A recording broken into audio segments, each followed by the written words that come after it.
M. Night Shyamalan. You know the name, you know his work, but have you ever really thought about his career and the crazy, volatile trajectory it's taken? If you polled 100 people on the street Family Feud style, I think you'd be hard-pressed to find any that hadn't heard the name M. Night Shyamalan. Who? Their top 8 answers on the board about him would probably differ greatly, from the obligatory Sixth Sense reference to insults about some of his lesser films that would make Steve Harvey collapse. His movies have been referenced and parodied relentlessly, and he's been mentioned by name and even made part of the plot in popular media such as It's Always Sunny in Philadelphia. He's been part of the cultural zeitgeist for nearly 25 years, which is an impressive feat no matter how you look at it. You might think of Shyamalan as the guy who does twist endings, or you might think of him as the guy who ruined The Last Airbender. But did you know that he was once called the next Spielberg? So who really is M. Night Shyamalan? How has public perception about him changed as time has worn on? What will be next? How will it be received? And what will be his enduring legacy in the coming generations? From his early childhood to Knock at the Cabin, let's take a trip through the twisting timeline of M. Night Shyamalan.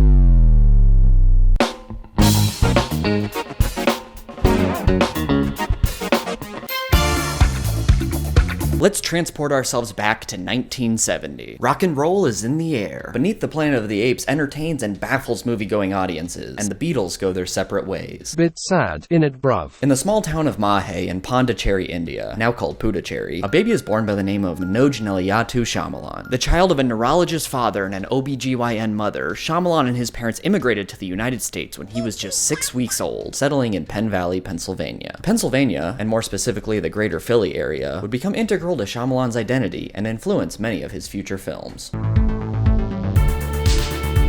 During his early educational years, Shyamalan attended Waldron Mercy Academy, a private Catholic grammar school, and then Episcopal Academy for high school, which, as the name might suggest, was a private Episcopal institution. I feel these details are worth mentioning because it seems like experiences at these schools were extremely formative for Shyamalan and would play a part in some of his movies and general way of thinking. Shyamalan was raised Hindu, so attending private Christian schools would be an understandably tense and potentially hostile environment for him. He's provided a few anecdotes from his time at these schools about how teachers would impress upon him the idea that people who weren't baptized would go to hell, and that one teacher was actually upset that he got the best grades because he wasn't Catholic. Like, how fucked up is that? You can imagine the mental toll this would take on young Shyamalan, and his thoughts often turned towards spiritualism and belief systems, common threads that pervade his work even to this day. It was during this period of his life that Shyamalan was given a Super 8 camera, which became his chosen mode of creativity and expression. Reportedly, his father wished that Shyamalan would follow in his parents' career footsteps, but his mother was more accepting of the creative path he wished to follow. A young kid moving to a new place, facing adversity, finding an outlet in filmmaking with the support of one parent more than the other, sounds an awful lot like another director's recently released semi-autobiographical film now, doesn't it? He even includes childhood movies on home releases of his films, which is pretty cool. It's a bit difficult to confirm, but I think it's safe to say that Shyamalan also turned to comic books as a source of entertainment during these years, as some of his cinematic works suggest a deep-rooted appreciation for the colorful paneled art form.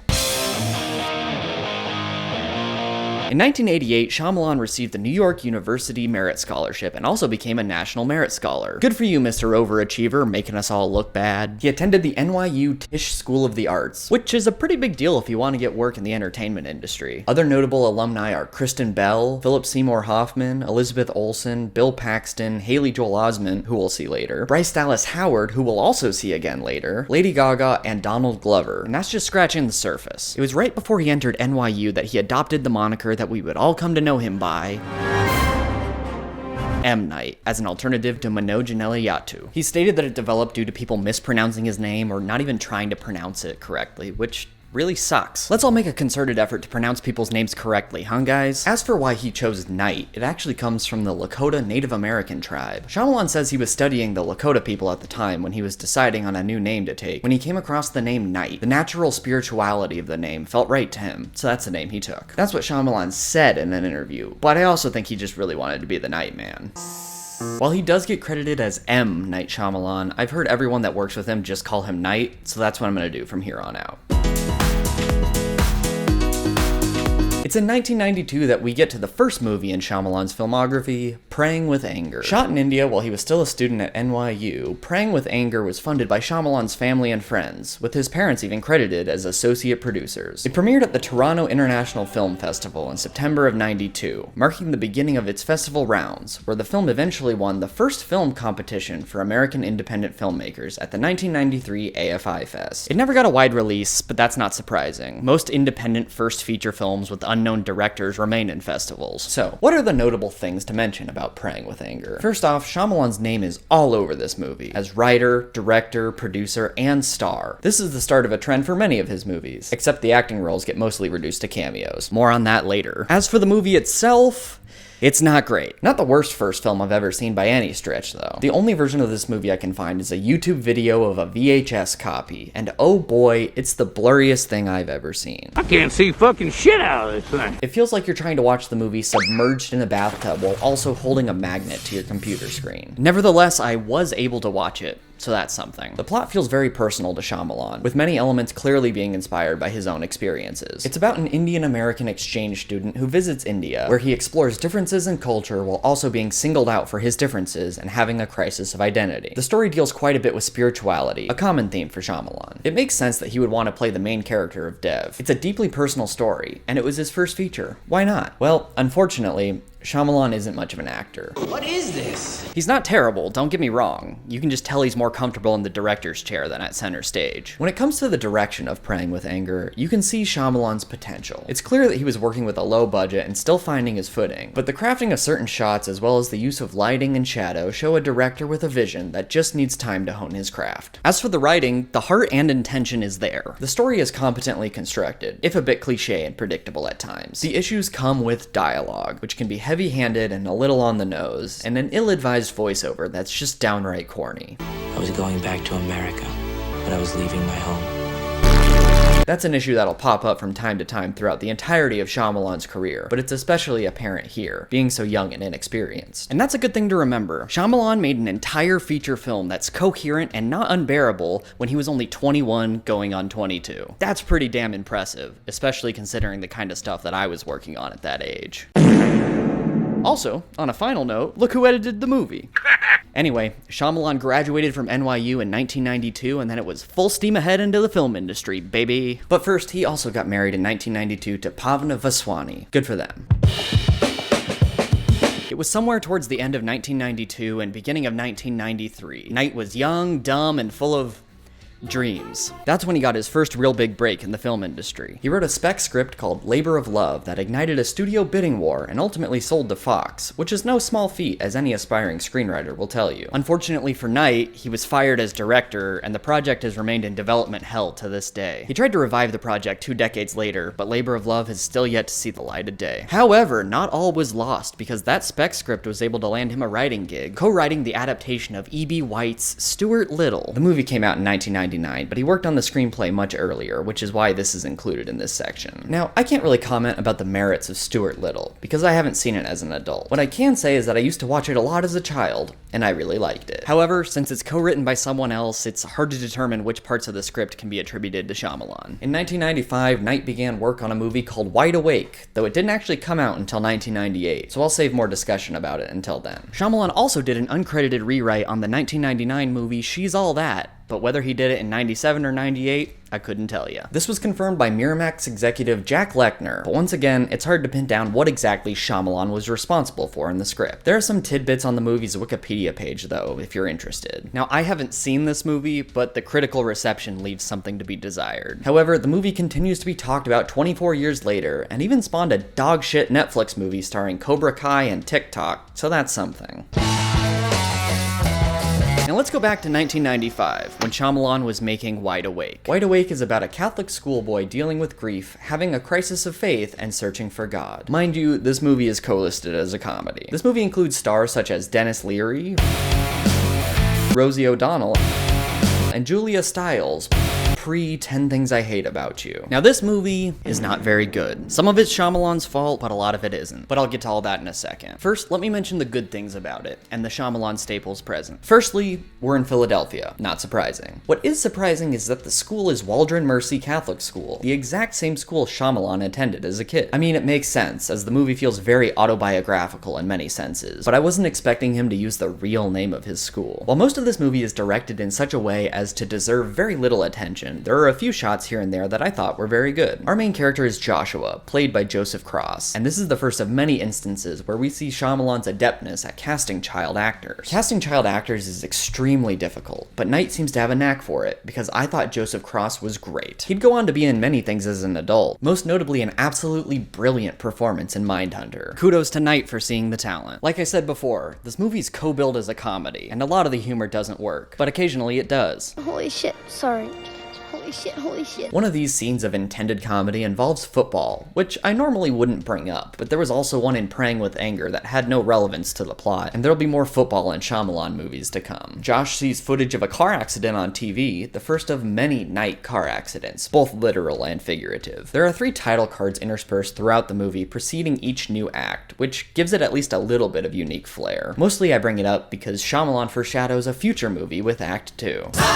And finally, the movie dealing with a crisis of faith and someone questioning their belief system is about as quintessentially Shyamalan as you can get. Now for the bad things. Just like Praying with Anger, Wide Awake includes voiceover narration that I could do without. I go to Waldron Academy, Catholic school for boys.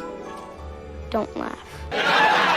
Movies doing voiceover narration work every so often, but most of the time they don't, and this is no exception. The writing can be cheesy, cliche, and overly sentimental at times, which is a common complaint about Shyamalan's work, but I think it's especially apparent here. And on top of that, there are moments that are just downright strange. The story beats and pacing feel very clunky as well, with deeply introspective, serious moments intercut with goofy, comedically intentioned scenes. The movie also really starts to drag about halfway through. Now, I don't know how much of this is due to Shyamalan and how much is due to poor editing, so I'm not going to be too hard on him. Oh, and one more thing. Wide Awake includes Shyamalan's first twist ending, and that is not a joke. I won't spoil it, obviously, but I will say that I found it incredibly lame, and I rolled my eyes so hard I thought I was going to pop a blood vessel. So, not Shyamalan's best work, but there are many parts of this movie that are unsuccessful for a very different reason. If you look at the opening credits, you'll see the name of a certain shithead producer. There are numerous reports that say that Shithead completely mangled this movie, and I'm inclined to believe him. Before he was rightly sentenced to rot in prison, he had a reputation for ruining movies by chopping them up and changing them drastically during post-production. Wide Awake was included on a list of said films. There are statements saying he reduced Shyamalan to tears on set, and even fired him during post-production, so Knight would have had no say in the editing process. Rosie O'Donnell's role in Wide Awake was essentially reduced from a supporting role to an extended cameo because of her open criticism of Shithead's behavior. The poster for this movie doesn't even make sense compared to the finished product. Rosie's barely in it, sports play a very minimal role, and why is he standing on encyclopedias? He's not a boy genius or anything. Wide Awake eventually came out in 1998, making only $305,704 against a budget of $6 million. The Rotten Tomatoes score stands at 45%, Metacritic at 50%, and without a cinema score to be seen. After learning all that, I'm definitely willing to let this one slide for Shyamalan. For all the writing faults, I think this movie was really ruined on the production side, and I'm glad he was given another shot, because his next directorial effort would be the one that would launch him into the stratosphere. Now for the movie that I'm sure everyone watching this video is familiar with, The Sixth Sense. It's the movie that catapulted Shyamalan to what felt like overnight success, though as we can see, he'd been working hard for this opportunity for most of the 90s. Though I'm sure you already know it, let me give a brief rundown of The Sixth Sense. The movie's about a child psychologist, played by Bruce Willis in the twilight years of his having hair, and one of his patients who, spoiler alert, can see dead people. And no, that's not the twist, that's just the premise. The movie stars Bruce Willis, Toni Collette, who would go on to become a much beloved actress in the horror community, and Haley Joel Osment, whom I mentioned before would be a future Tisch grad. All of the performances are great, especially Osment. Shyamalan continues his knack for casting child actors. As for critical analysis, I'll start by saying that I really like this movie, and I think it's very good. Groundbreaking. There are many more positive things to say than negative, so let's start with the nitpicky things. The dialogue is occasionally too on the nose, and just a tad unnatural at times. And you better make her happy, and I'm not talking about no this tastes like real butter kind of happy. However, there are only a few identifiable instances of this in The Sixth Sense, and it doesn't really become a problem. There are a couple of directorial and editing choices that are odd, such as distracting fades to black and an unnecessary use of slow motion. There's something to be said about artistic uses of fades to black if they're used sparingly and for a purpose. However, the way they're used in The Sixth Sense just kind of feels lazy and like you're watching a made-for-TV movie that's making room for commercial breaks. The slow motion isn't that weird here. It actually works okay in the scene. scene. However, I feel the need to bring it up because Shyamalan has a tendency to use slow motion in later movies in stranger ways. Other than that, I don't really have anything negative to say about it. The pacing, atmosphere, writing, and directing are all great for the most part. Shyamalan's use of lighting and shadow is especially effective, a characteristic we've seen carried over from both Praying with Anger and Wide Awake. His use of a muted color palette, accented by pops of red, is also a nice touch. A lot of this is made possible by Knight's collaboration with director of photography Tak Fujimoto, a man with a talented eye whose cinematography is also on display in Philadelphia and The Silence of the Lambs, amongst many others. Fujimoto would go on to work with Shyamalan on a number of later projects as well. The writing is fittingly solemn and intriguing, with little bits of humor interspersed for levity. In this movie, the humor actually works, probably because it's used sparingly, and working with fantastic actors always helps. On top of the actors I already mentioned, a pre-Band of Brothers Donnie Wahlberg is in the movie briefly, and acts the shit out of the scene. Props to you, New Kid on the Block. Miss Cross from Rushmore is also in The Sixth Sense, and I wanted to shout out Olivia Williams, but I also just want to say that you should watch Rushmore because it's hilarious. On the production side, I feel I should bring up some of the producers. There's Barry Mendel, who produced the aforementioned Rushmore, Sam Mercer, who will stick with Shyamalan for longer than you would expect, and the two I really wanted to talk about, Kathleen Kennedy and Frank Marshall. These two are responsible for producing some of the most beloved movies in the history of cinema, notably many movies by one Steven Allen Spielberg. Man, that guy's name keeps coming up. Anyway, I bring them up because we've seen what having a bad producer can do to a movie, and I think The Sixth Sense shows what can be possible when you have great producers. Now, let's check off the Shyamalan staples in The Sixth Sense. 1. Set in Philly, obviously. 2. Great child actor, as previously stated. 3. Heavy religious iconography and a theme of a lack of belief, i.e. Dr. Crow believing if Cole can see dead people. Cole also attends St. Anthony's Academy, which definitely feels like a stand-in for Shyamalan's alma mater. 4. Knight inserting himself into his movies. This time it's a tiny role, and it's not distracting. Thank goodness. 5. As I mentioned before, use of color. This time red. You'll see more emphasis on color going forward. 6. An accident involving a car is included in this movie. 7. A cool reflection shot. 8. Slow-mo. 9. And of course, the twist ending. This is the best of Shyamalan's twists and makes perfect sense within the parameters the movie's set up. No, I won't spoil the twist, because I don't care how old a movie is, don't be spoiling the end. You guys can't say anything about what happened. The Sixth Sense went on to make $673 million worldwide and was the second highest grossing movie in 1999, behind fucking Jar Jar Binks. It was nominated for 6 Academy Awards, all deserved in my opinion, and has remained relevant to this day. Also, I just noticed while I was editing, they misspelled his name at the Oscars. How incredibly rude. The Academy should be embarrassed. It has an 86 on Rotten Tomatoes, a 64 on Metacritic, and an A- cinema score. As of 2023, it's Shyamalan's most well-received movie across all categories. Oh, and Knight also seems to foreshadow everyone's take on his filmmaking style for the rest of his career. We have to add some twists and stuff.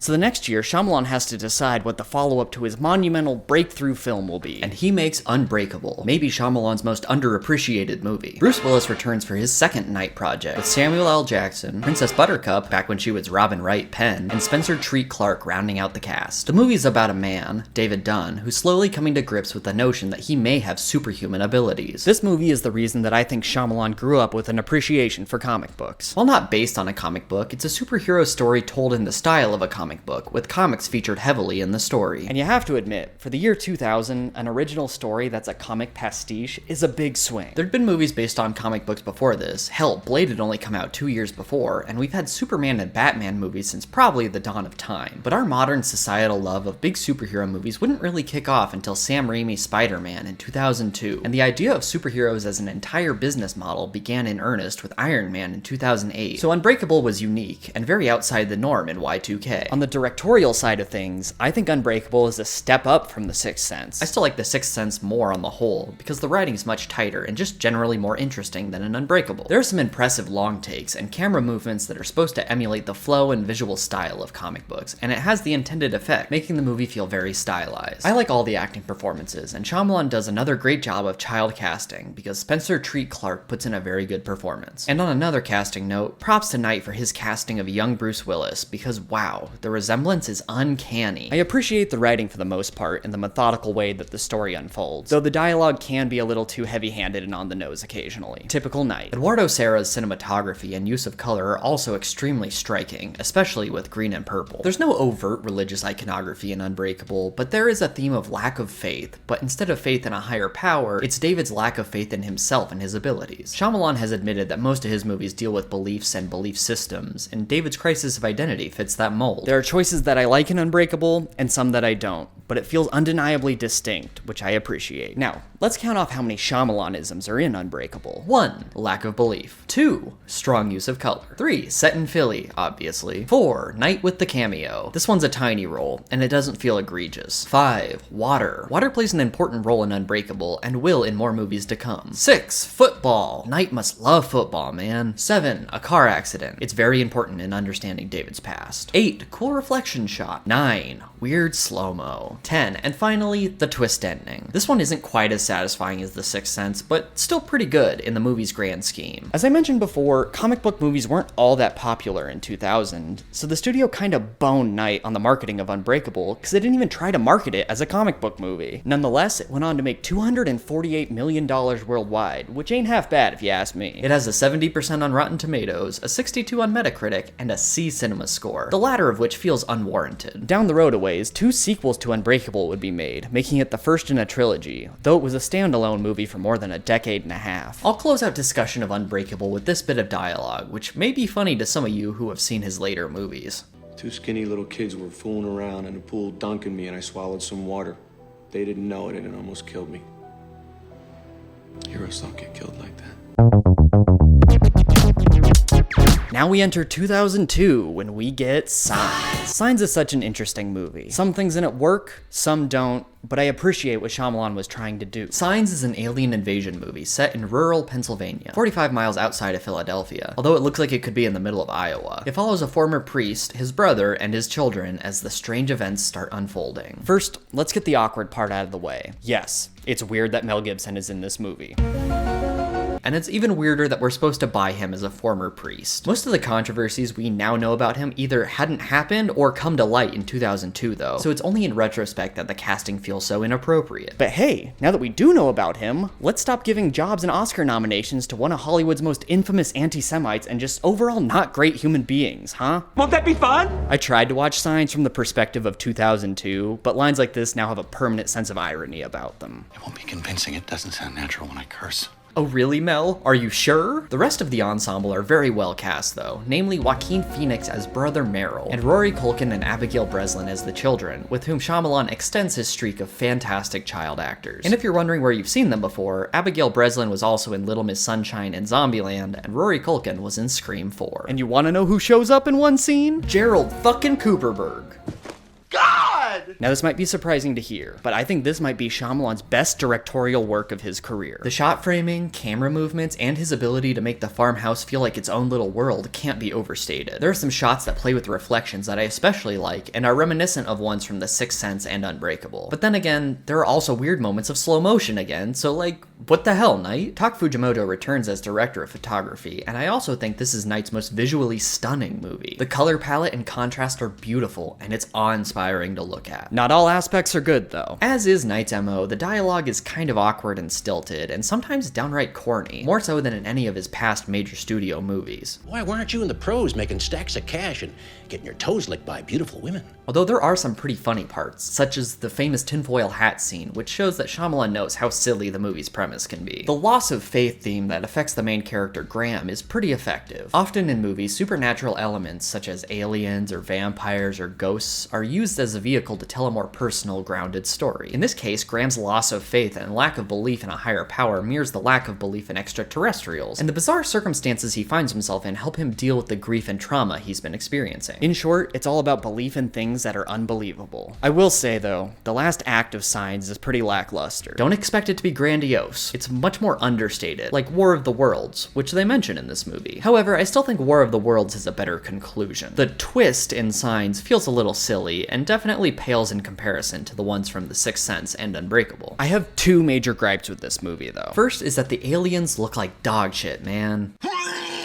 They're made entirely with CGI most of the time, so of course they're gonna look like giant turds 21 years later. My opinion is that creatures and effects should be done mostly practical, with CGI just used as touch-ups. That way the movie will stand the test of time. I mean, just look at Jurassic Park, man. Beautiful. My second major gripe is that Shyamalan gives himself a role that's integral to the plot, and it's super distracting. He has to give an important monologue halfway through the movie, and the whole time I couldn't stop thinking that he probably should have given this role to somebody else. When it comes to directors being in their own movies, it's best to err on the side of, say, Alfred Hitchcock cameoing silently in a cowboy hat, rather than Quentin Tarantino inserting himself into the plot to say the N-word a lot. Although that might work for Shyamalan in Signs, seeing who his scene partner is. And once again, we get Night foreshadowing a future movie. It's happening. What? No. Anyway, let's count the Shyamalan-isms. 1. Set outside of Philly, so it's close enough. 2. Great child actors. 3. Dealing with belief systems with religious iconography. 4. Water. 5. Car accident. 6. A cool reflection shot. 7. Weird slow-mo. 8. Shyamalan being on screen for some reason. 9. And the Shyamalan twist, of course. Signs went on to make $408 million and was heavily parodied in Scary Movie 3. There's something to be said about making a movie with such a specific vision and feel that it's so easy to parody. It has a 75% on Rotten Tomatoes, a 59 on Metacritic, and a B Cinema score. It was just days after the premiere of Signs that Newsweek published the notorious cover that called Shyamalan the next Spielberg. As I mentioned before in this video, there are parallels you can draw between the two filmmakers, but dubbing him the next Spielberg this early in his career is just an insane amount of pressure to live up to. Spielberg is one of the most influential directors of all time, having earned Oscar nominations in every decade from the 70s to the present. So yeah, Newsweek may have been premature. And you have to wonder if this got in Knight's head, because his career trajectory started to shift after this, ushering in a new perception of him as a filmmaker. The Village was released in 2004, but before we get to that, I want to talk about The Buried Secret of M. Night Shyamalan. It premiered on the Sci-Fi Channel and was listed as a documentary about M. Night Shyamalan, filmed behind the scenes of The Village, that alleges that due to events in Shyamalan's past, he's had interactions and strange experiences with the supernatural. Sound weird? That's cause it is. It was presented very seriously, and I'm sure was very strange for people to see in 2004. Turns out it was a hoax designed to market The Village, which seems obvious in retrospect, but what a weird way to do it. I could see this maybe working as a 5-minute comedic sketch on a late night show, but this was a full 2-hour and 5-minute fake documentary, wherein they lied to the viewers the entire time just to drum up buzz about one movie. What a strange time the mid-2000s were. That's all I have to say about that. Now, on to the real movie. The Village. This is the first time since Wide Awake that Shyamalan's career stumbles. He doesn't quite fall, not yet anyway, but he definitely seems to come back to earth after the high he was riding from The Sixth Sense to Signs. The Village is about, you guessed it, a village living in seclusion where they're in constant fear of creatures that are said to inhabit the woods surrounding them. And before you ask, yes, it's set in Pennsylvania. 2 veteran Shyamalan actors join the cast, Joaquin Phoenix and Cherry Jones, who played a sheriff's deputy in Signs. Also joining the cast are heavy hitters such as Sigourney Weaver, Adrian Brody, Brendan Gleeson, and Bryce Dallas Howard. Remember from NYU? The Village also stars William Hurt, who passed away last year, but I don't really want to give him the spotlight. Marlee Matlin, the supremely talented Oscar-winning actress that used to date William Hurt, has publicly disclosed the many ways he abused her, and I don't want to give him any more attention than he deserves, so we won't mention him any further. Phoenix, Brody, and Howard all give memorable performances, with Bryce's being the most impressive, as she plays a blind woman and wasn't well known in film at that time, although she was known as Ron Howard's daughter. Also making appearances in small roles are Lex Luthor, the stoner from Cabin in the Woods, Judy Greer playing a character named Kitty. Now why does that sound familiar? As well as Shyamalan in a brief cameo that I can't show because it spoils things. The Village is an example of how to cameo in your own movie without it being distracting and unnecessary. On the positive side of things, I really do like the atmosphere and the cinematography of The Village. The director of photography was Roger Deakins, and if you don't know, he's basically the king of cinematographers. He's done about 1 million movies, from The Shawshank Redemption to Blade Runner 2049 to No Country for Old Men to 1917. Cinematographers are the unsung heroes of movies, and Deakins is a prime example of why. The Village looks gorgeous, and the use of color is extremely effective, as we've seen from Shyamalan before, this time with yellow and red. The production design and the costuming are also really well done. I mean, just look at Joaquin Phoenix's little outfit. Slay. Here to serve. The directing and camera work are pretty good, such as with a cool reflection shot that I can't show you because of spoilers, so here's a chimpanzee instead. Although I do have to bring up the weird goddamn slow-mo moment that Knight insists on putting in every movie. Cut it out! You through? Not even close. bud. The score might be one of the most impressive elements of The Village, composed by longtime Shyamalan collaborator James Newton Howard. He worked with Knight on every one of his directorial efforts from The Sixth Sense to After Earth, as well as a ton of other movies, earning him 9 Oscar nominations, one of which was for The Village. Unfortunately, for all the good things The Village has going for it, the writing kinda makes it fall apart. The dialogue is strange, but it's more acceptable in this setting than in some Shyamalan movies, at least initially. The real issue arises with the twist, though. The Village has one of Knight's more memorable twists, but it doesn't entirely work. The whole plot is predicated on this twist, and unfortunately, there are many holes that can be poked in it, making The Village suffer on rewatch. Let me say, though, that I don't hate the twist. I think The Village is a very intriguing story that's hindered by sloppy execution. On my first viewing, I had a pretty decent time watching it. There's still a number of writing issues, but hey, the twist was fun for me. But then when you rewatch, knowing the end, you notice a slew of inconsistencies, plot conveniences, or logical lapses that are just too blatant to ignore. The Village deals with themes of fear, loss, and belief, this time belief in the monsters in the woods. I appreciate what Shyamalan was trying to say and do with The Village, but it's a little sloppy Joe. Tighten up the screws, okay, Knight? Now, time to tick off his signature moves. 1. Set in Pennsylvania somewhere. 2. Big emphasis on colors. 3. A focus on beliefs. 4. Cool reflection shot. 5. Slow-mo. 6. Shyamalan cameo. 7. Of course, the twist. The Village ended up making $257 million. Less than Signs, but still pretty damn good for a budget of $60 million. It's in critic and audience reception that The Village falls on its ass. It has a 43% on Rotten Tomatoes, his first movie since Wide Awake to be dubbed rotten, a 44 on Metacritic, and a C Cinema score. I think this movie was hurt by its marketing. I mean, just look at the poster. It really makes it seem like The Village is going to be an intense thriller focusing on the villagers versus creatures, and it's not like that at all. I do think this movie deserves criticism, but maybe the cinema score would be better if audiences came in with different expectations. I don't think The Village is a bad movie. I think it's okay, but after 3 good movies, it's definitely a step down for Knight, and unfortunately, it's the precursor to many bad things to come. Oh shit, buddy. Now we enter the flop era. I had never seen Lady in the Water before watching it in preparation for this video, and in many ways it feels like Shyamalan's forgotten film. You hardly hear anyone talk about it, and I wouldn't be surprised if most people have never even heard of it. The plot centers around an apartment superintendent in, you guessed it, Philadelphia, played by Paul Giamatti, who finds a magical water nymph-like creature in the swimming pool and has to help her on a mission that will help save humanity. Sounds like a hard sell, doesn't it? It was such a hard sell, in fact, that Shyamalan parted ways with Disney and got the project financed by Warner Brothers instead. Knight's last 5 movies, 4 of which had been majorly financially successful, had been released by companies owned by Disney, so them not wanting to touch Lady in the Water is probably not a great sign for Shyamalan. Joining Paul Giamatti in the cast is Bryce Dallas Howard, who returns to another Knight project to play the titular Lady in the Water. Other notable actors are Bob Balaban, Mr. Chernobyl, and Commissioner Gordon, as well as Noah Gray Cabey, the same year he started working on Heroes. Once again, Shyamalan shows his prowess for spotting young talent, because Gray Cabey does a good job with the few lines he's given. Now let's just get this out of the way. This movie is bad. Almost every aspect of it is bad. Not even my cat likes this movie.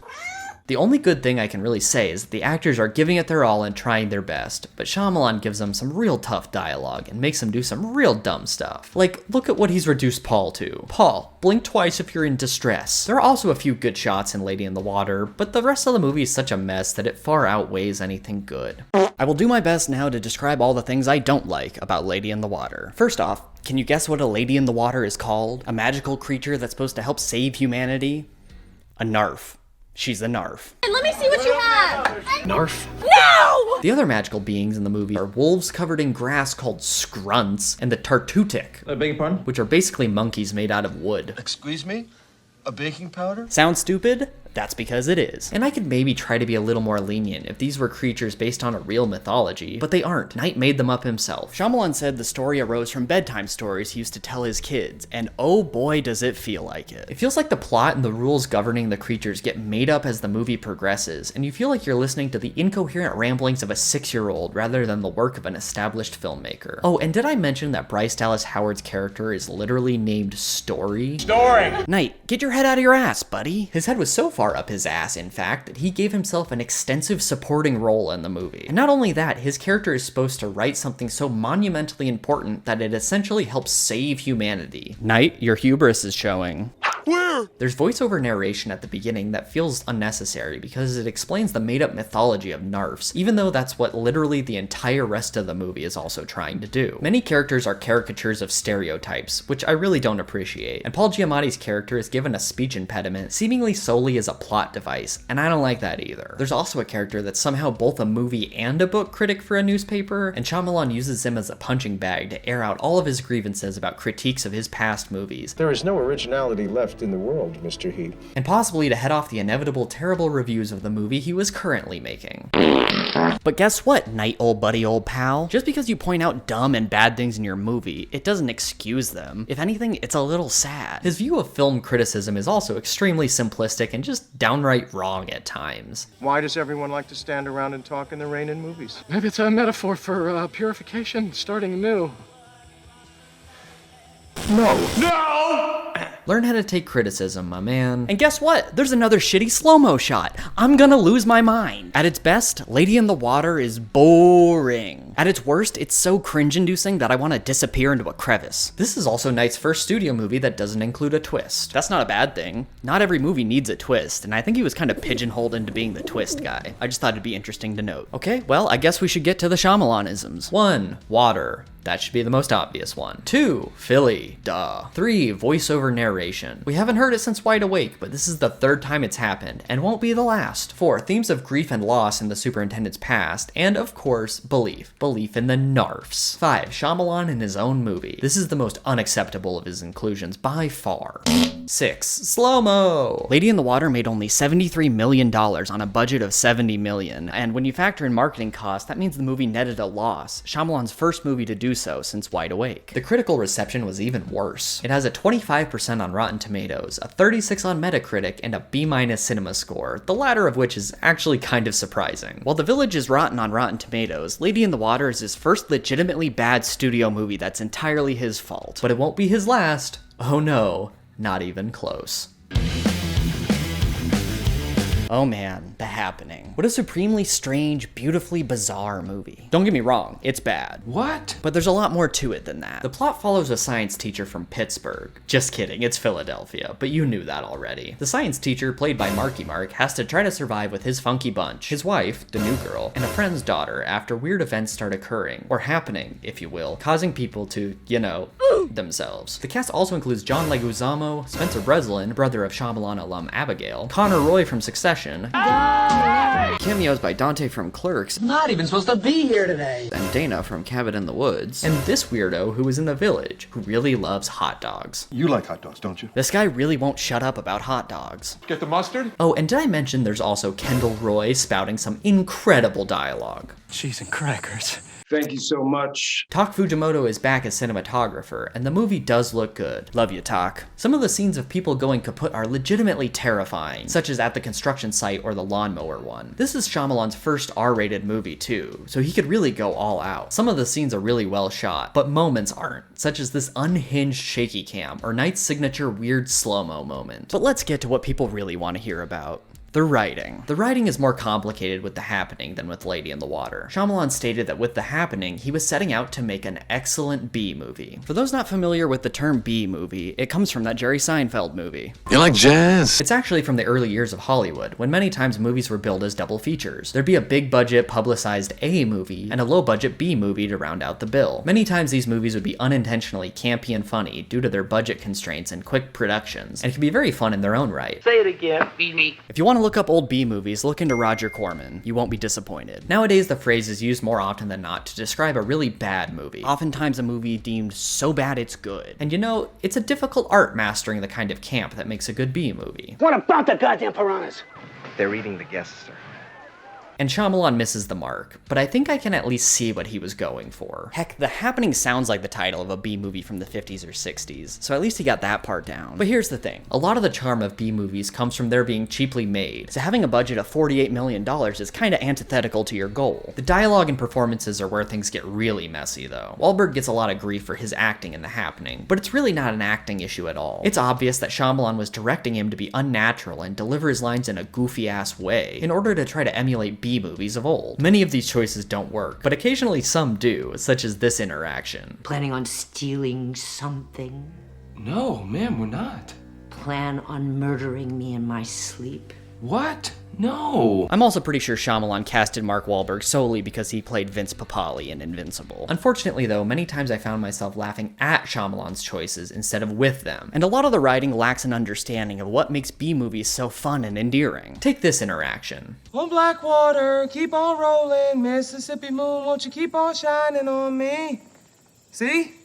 We're normal. Having him sing to prove that they're normal definitely made me laugh, but I'm laughing at Knight's choice to have the character do something weird for no reason that doesn't make any sense in the story. Any choice, no matter how strange, should make sense for the character in the story. Take the Evil Dead franchise. Ash does kooky shit all the time, but it all makes sense for his character's personality and fits with the tonal parameters that the movie establishes. There are quite a few writing choices I don't like, including a lot of character logic and the twist, which I won't spoil, but is less of a twist and more of a slow revelation about what's happening. I don't hate the premise of it necessarily, but the way it's executed is not only dumb, it's boring. Shyamalan also does this thing where he has a character who's established as a man who lives his life and makes all his worldly observations based on science, and makes him believe something completely unscientific. He tells a child that it's scientifically proven that people's energies give off colors. First off, no. Secondly, there's no way a man of science would believe that. I don't even think it's pseudoscience, it's just straight up fantasy. Take an interest in science. It actually mirrors something similar from The Village, where Bryce Dallas Howard's character, while blind, could see some people's colors, which leads me to believe Knight believes this himself. The Happening also breaks Shyamalan's streak of good child actors. I won't dwell on it because acting's hard, especially as a child, so I'm not gonna be mean to an actress trying her best. I just thought I'd note it. On the whole, The Happening fails as a movie, but it is entertaining and it makes me laugh.